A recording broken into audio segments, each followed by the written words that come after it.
हमारे जीवित परमेश्वर प्रभु यीशु मसीह के मीठे और मधुर नाम में आप सभी को जय मसीह की।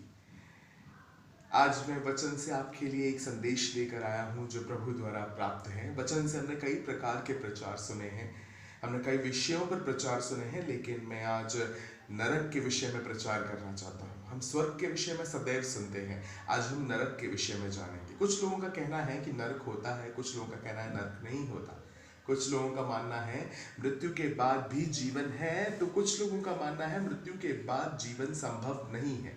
तो मैं इन बातों को आज वचन से साबित करना चाहता हूं। प्रभु का ये जीवित कलाम हमारे लिए मार्गदर्शक बनेगा। तो आइए हम बढ़ते हैं। Gospel of Matthew chapter 25 verse 31 to 46 हम पढ़ेंगे। मत्ती रचित सुसमाचार 25वां अध्याय 31 से लेकर 46 तक की आयतें पढ़ेंगे, लेकिन हम मैसेज के लिए सिर्फ 34 और 41वां वचन पढ़ेंगे।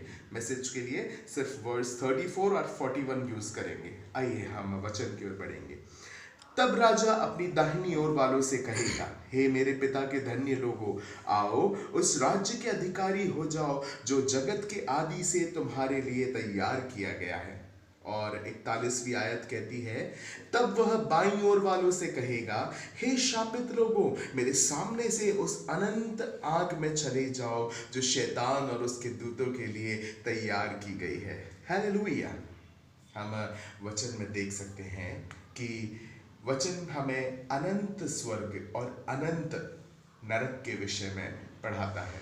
Means eternal heaven and eternal hello, कभी ना खत्म होने वाला, ये हमें वचन बताता है। क्योंकि हम वचनों को जरा ध्यान से देखें तो लिखा है, हे मेरे पिता के धन्य लोगों, आओ उस राज्य के अधिकारी हो जाओ जो जगत के आदि से तुम्हारे लिए तैयार किया गया है। From eternity it is prepared for you and it is eternal. जगत के आदि से तैयार किया है, अनंत काल से आपके लिए तैयार किया गया है और अनंत काल तक है, जो कि स्वर्ग राज्य है।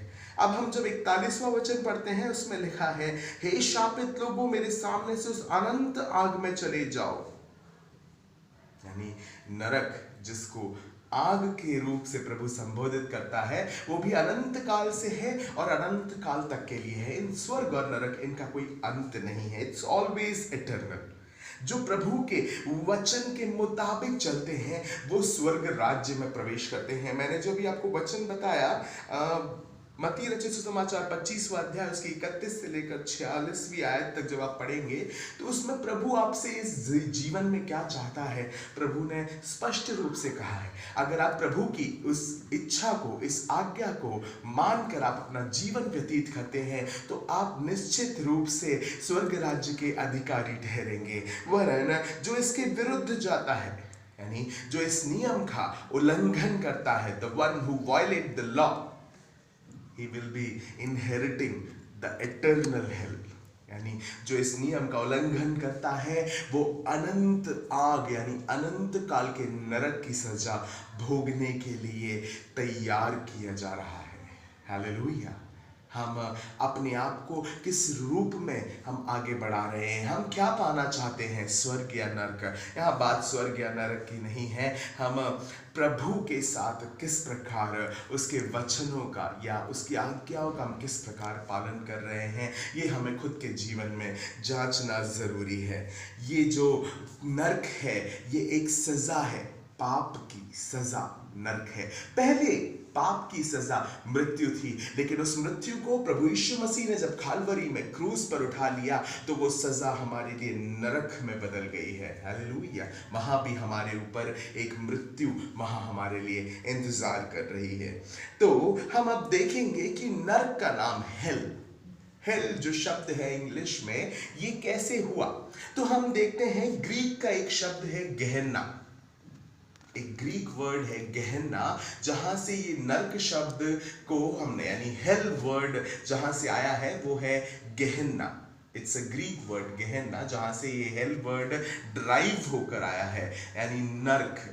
अब हम देखेंगे कि पुराने नियम में इस गेहेन्ना का अर्थ यानी ये हेल वर्ड या नरक की अहमियत क्या थी, जो हम देखते हैं जब हम दूसरी राजाओं की पुस्तक में जाते हैं। हम जाएंगे दूसरी राजाओं की पुस्तक में, वहां हम देखते हैं दूसरी राजाओं की पुस्तक उसका 23वां अध्याय, उसका चैप्टर 23, जब हम देखते हैं सेकेंड किंग्स चैप्टर 23, उसका वर्स 10 हम जब पढ़ते हैं, वचन 10 हम जब पढ़ते हैं, वहां लिखा है, फिर उसने तोपेत को जो हिनोम वंशियों की तराई में था अशुद्ध कर दिया, ताकि कोई अपने बेटे या बेटी को मोलेक के लिए आग में होम करके न चढ़ाए। हालेलुया। ये एक हिनोम वंशियों की तराई है। हम देखते हैं मोलेक नाम के एक देवता को प्रसन्न करने के लिए हिनोम वंशी लोग अपने ही बेटे बेटियों का बलिदान चढ़ाते थे, यानी जीवित संतानों को उस आग की झील में झोंक देते थे ताकि उनके देवता प्रसन्न हो जाए। द वैली ऑफ हिनोम, हिनोम वंशियों की तराई कहलाती थी ये स्थान। ये साउथ वेस्ट जेरूसलेम में स्थित है और आज भी हम जब ओलिव पर्वत के ऊपर खड़े होकर अगर देखें तो ये तराई आज भी हम देख सकते हैं।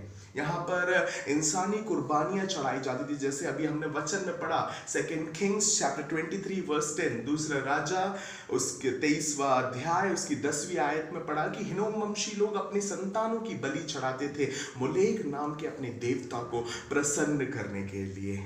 Hallelujah, hallelujah. हम जब यिर्मयाह की पुस्तक में आते हैं, यिर्मयाह की पुस्तक 7वां अध्याय उसकी 31वीं आयत जब हम पढ़ते हैं, वहां हम देखते हैं, और उन्होंने हिनोम वंशियों की तराई में तोपेत नामक ऊंचे स्थान बनाकर अपने बेटे बेटियों को आग में जलाया है, जिसकी आज्ञा मैंने कभी नहीं दी और ना मेरे मन में वह कभी आया।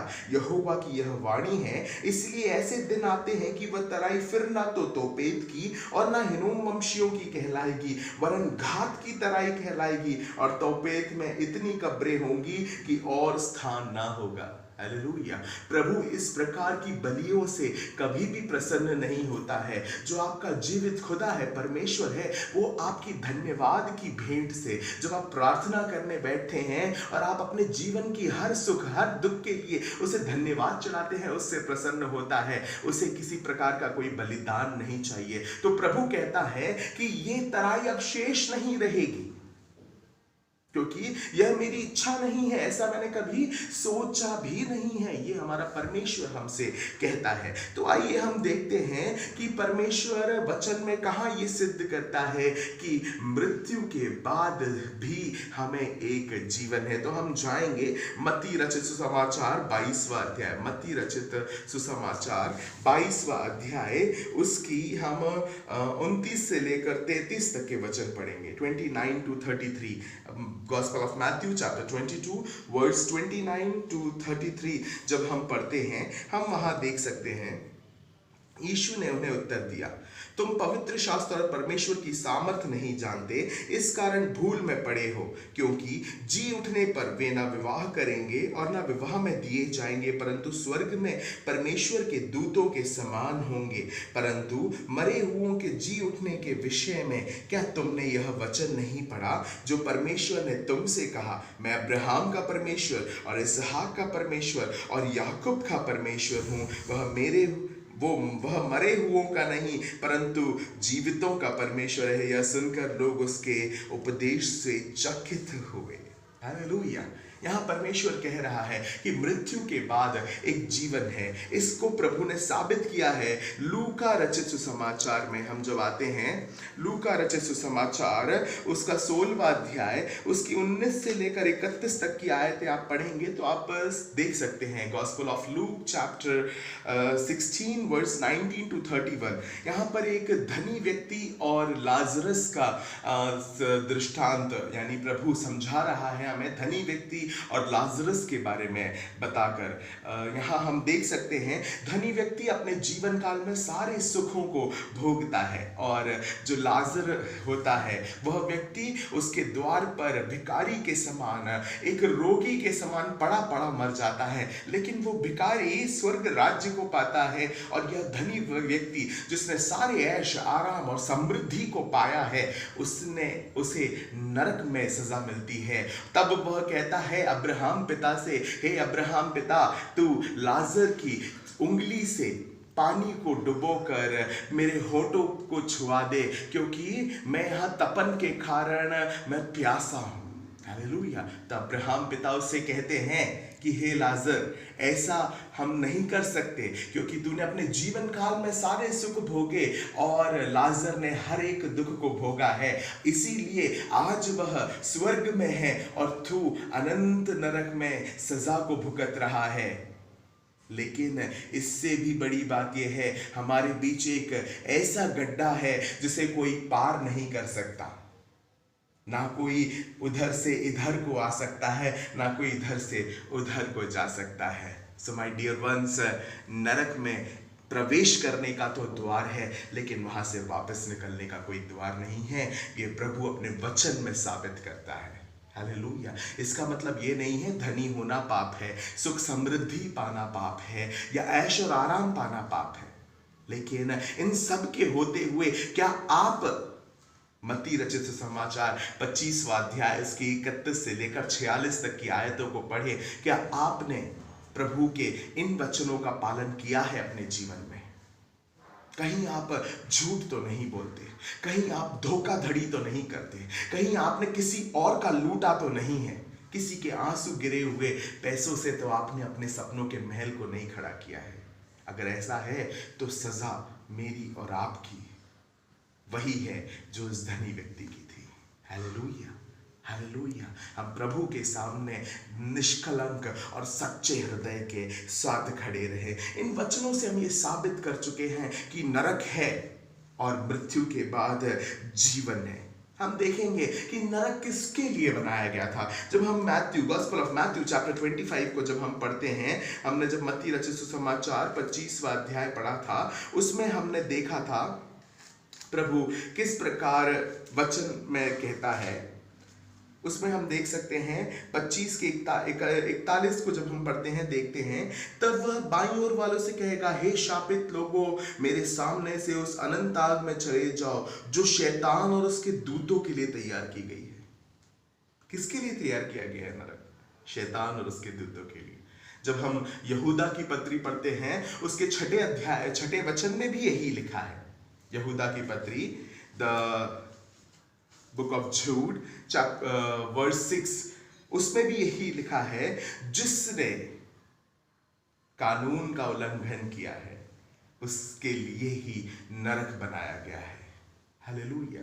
वैसे तो ये शैतान और उसके दूतों के लिए है, वरन अगर मैं और आप अपने जीवन में शैतान के जैसे कार्य कर रहे हैं तो वह स्थान मेरे और आपके लिए भी है। हालेलुया। हम देखते हैं कि वचन में लिखा है, मत्ती रचित सुसमाचार 12 के 13 में लिखा है कि नरक एक ऐसी जगह है जो अंधकार से ग्रसित है, अंधकार से घिरी हुई है। वहां दांत पीसना, रोना और गिड़गिड़ाना है। मेरे प्रिय लोगों, अपने जीवन काल में हम प्रभु के वचन के आधार पर चले। जो वचन 25वें अध्याय में प्रभु ने हमसे करने को कहा है, हम उसके वचन का पालन करें। प्रभु ने हमसे कोई बहुत बड़ी मांग नहीं करी है। प्रभु चाहता है हम एक दूसरे को क्षमा करें, हम एक दूसरे से प्रेम करें, एक दूसरे की कही हुई कड़वी बातों को भूल जाएं और एक दूसरे का ख्याल करें, एक दूसरे का सहारा बने, एक दूसरे से प्रेम करें, क्योंकि वचन कहता है यदि तुम मुझसे प्रेम करते हो तो तुम मेरी आज्ञाओं का पालन करोगे। प्रभु यीशु मसीह ने कहा है, अगर तुम मुझसे प्रेम करते हो तो तुम मुझसे मेरी आज्ञाओं का पालन करोगे। तो अगर हम कहते हैं कि मैं अपने परमेश्वर यीशु मसीह से प्रेम करता हूं तो उसकी आज्ञाओं का पालन करना जरूरी है। हमारे लिए नरक नहीं, नरक शैतान के लिए है। हमारे लिए अनंत स्वर्ग तैयार किया गया है, जहां ले जाने के लिए प्रभु यीशु मसीह जल्दी आने वाला है। तो मेरे प्रिय लोगों, अपने जीवन में हमारा सुसमाचार सिर्फ मसीह लोगों का सुसमाचार प्रचार उनकी जुबान से नहीं, उनके शब्दों से नहीं, उनके कर्मों से भी होना चाहिए। Hallelujah. Your sharing of gospel should not by your words only, it should be by your deeds also. May God bless you all.